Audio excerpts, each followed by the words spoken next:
पाई पाया दे दर्दी होंदे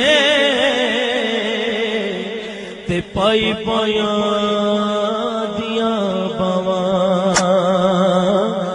अवामी मुस्लिम लीग स्पेन के सदर परवेज़ अख्तर जानी के बड़े भाई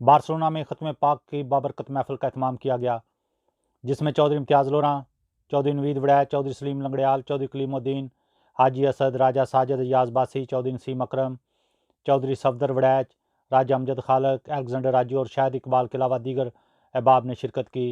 इस मौका पर मुअज़्ज़िन बार्सिलोना ने परवेज़ अख्तर जानी से उनके बड़े भाई की फ़ात पर इज़हार अफसोस किया कि मरहूम नहायत नेक सीरत इंसान थे जो अवाम की खिदमत को अपना अवलीन फ़र्ज़ समझते थे। परवेज़ अख्तर जानी ने उन्हें बाप का शुक्रिया अदा किया जिन्होंने उनके बड़े भाई की वफ़ात पर उनसे इज़हार अफसोस किया।